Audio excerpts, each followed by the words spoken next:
Maintenant, la fonction linéaire ou de variation directe. Vous allez voir les deux appellations tout au long de votre secondaire. Des fois, on va l'appeler la fonction linéaire, des fois, on va l'appeler la fonction de variation directe. Les deux appellations sont bonnes, les deux appellations sont vraies. Qu'est-ce que c'est? C'est la situation de proportionnalité que vous connaissez déjà.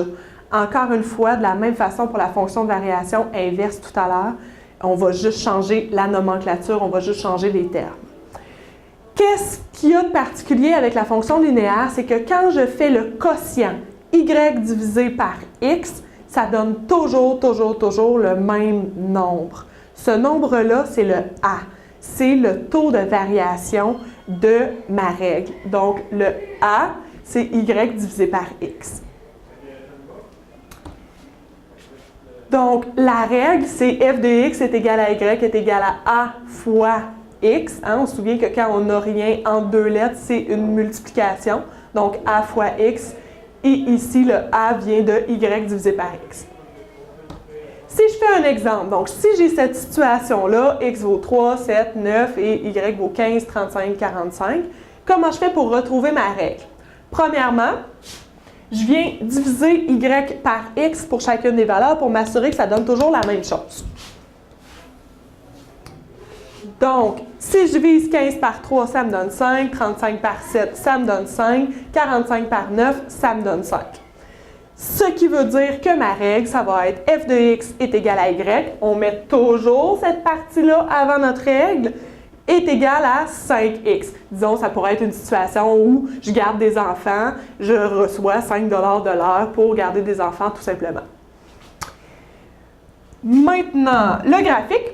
Le graphique, à quoi il ressemble? Il ressemble à une droite qui passe par l'origine. Si mon taux de variation est négatif, donc si mon taux de variation est plus petit que 0, j'obtiens une droite décroissante.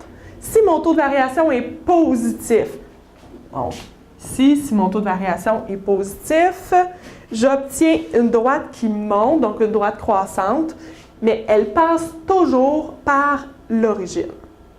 Donc là, j'ai comme perdu, j'avais mis un petit A plus grand que 0 ici, mais là, il est comme disparu dans l'air, c'est pas très grave.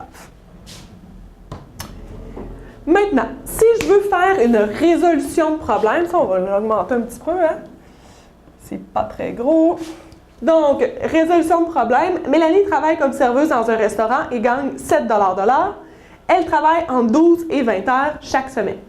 J'aurai une question plus tard avec ce problème-là, mais là, premièrement, je voudrais trouver la règle de ce problème.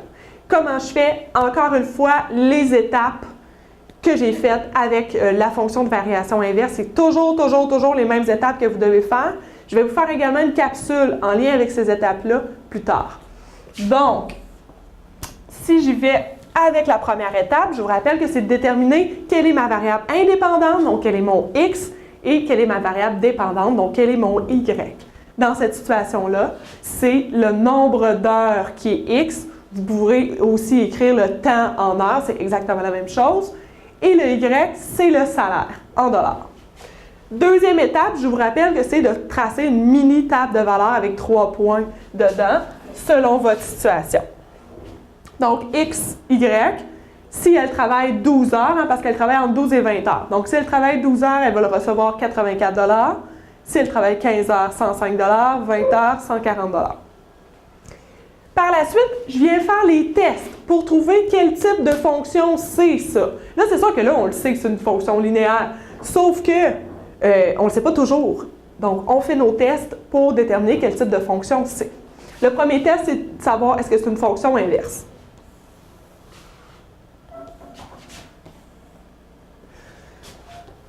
Donc,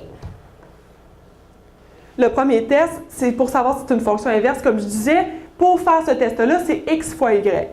Donc, 12 fois 84, ça me donne 1008. 15 fois 105, ça ne peut pas donner 1008 parce que 5 fois 5, ça fait 25. Donc, nécessairement, le nombre va finir par 5. Ça ne marche pas. Ce n'est pas une fonction inverse.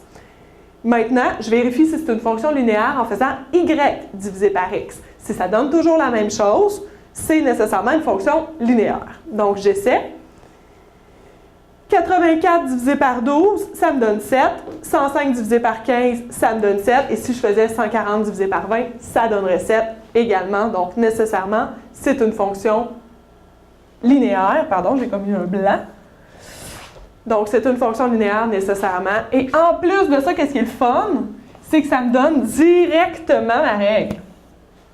Donc, ça donne directement la règle f de x est égal à y est égal à 7x. Pourquoi le 7? Le 7 vient de là.